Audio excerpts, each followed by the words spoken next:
பார்த்தீங்க அப்படின்னா, லைஃப்பில் வந்து ஹாப்பினஸ்ங்கிறது நம்ம கூட எப்பயுமே இருக்கணும். நம்மளையே நம்ம ஹாப்பினஸ் எப்பவுமே நம்ம கிட்ட தான் இருக்கணும். நம்ம ஹாப்பினஸ் இன்னொரு பீப்புளை டிபெண்ட் பண்ணியிருக்கக்கூடாது. இவங்க என் கூட இருந்தால் தான் நான் ஹாப்பியாக இருப்பேன், அவங்க என் கூட இருந்தால் ஹாப்பியாக இருப்பேன், இவங்க வந்து என்னை விட்டுட்டு போனால் நான் ஹாப்பியாக இருக்க மாட்டேன். ஸோ இந்த மாதிரி இருக்கக்கூடாது. இவங்க என் கூட டைம் ஸ்பெண்ட் பண்ணால் தான் நான் ஹாப்பியாக இருப்பேன். யாருமே யார்கிட்டையுமே அப்படி இருக்கக்கூடாது. ஏன் அப்படி சொல்கிறேன் அப்படின்னா, அவங்க இல்லைன்னா நம்ம சோகமாயிடும். ஃபார் எக்ஸாம்பிள், இப்போ லைஃப்பில் சில சுச்சுவேஷன்ஸில் நம்ம தனியாக இருக்கணுங்கிற ஒரு தருணங்கள் வரும்.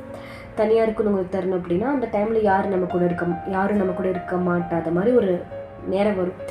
அந்த டைமில் நம்ம கண்டிப்பாக வந்து டிப்ரெஸ் ஆகும், ஸ்ட்ரெஸ் ஆகும், பெயின் ஆகும். லைக் ஃபார் எக்ஸாம்பிள், என்னோடய சுச்சுவேஷனே சொல்கிறேன். இப்போது அம்மா அப்பா வந்து ஊரில் இருக்காங்க, நான் வந்து வேலைக்காக இப்போ தூரத்தில் வந்துட்டேன். ஸோ நான் வந்து என்னோடய ஹாப்பினஸ் வந்து depend on the people of colleagues or friends or anybody.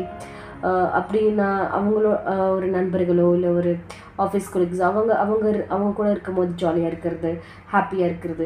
தென் அவங்க இல்லாத போது வருத்தப்படுறது.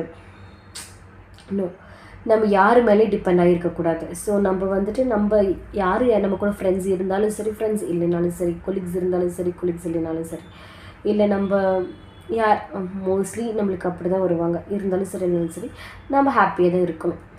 ஏன் அப்படின்னா, நம்ம லைஃப்பில் ஒரு பீப்புள் வருவாங்க போவாங்க. அவங்க நமக்கு ஏதோ கற்று தந்துட்டு போவாங்க. சில பீப்புள் வந்து நம்ம லைஃப்பில் வந்து லாங் லாஸ்டிங்காக இருக்க மாட்டாங்க.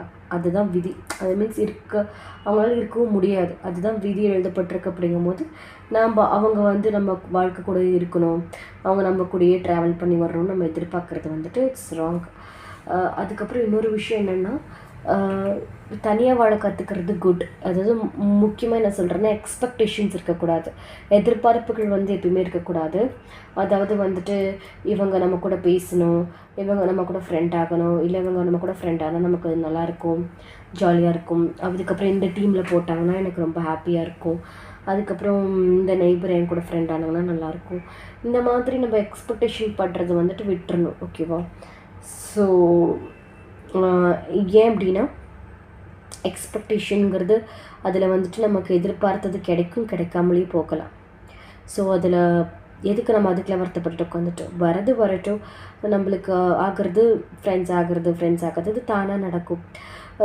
நம்ம வந்து அதை பற்றி யோசிச்சுக்கிட்டு அவங்க நம்ம கூட இல்லை, நமக்கு ஃப்ரெண்ட்ஸே இல்லை, இந்த மாதிரிலாம் எதுவுமே யோசிக்காமல் என்ன கேட்டால் என்ன சொல்லுவேன்னா, எந்த எதிர்பார்ப்பும் வச்சுக்காதீங்க. உங்களுக்கு நீங்களே ஹாப்பினஸாக இருங்க. தென் கூட இருக்கவங்க யாராவது வந்தாங்கன்னா ஹாப்பியாக வச்சுக்கோங்க. அவ்வளோதான். ஜாலியாக இருக்கணும். தனியாக இருந்தாலும் ஹாப்பியாக இருக்க பழகி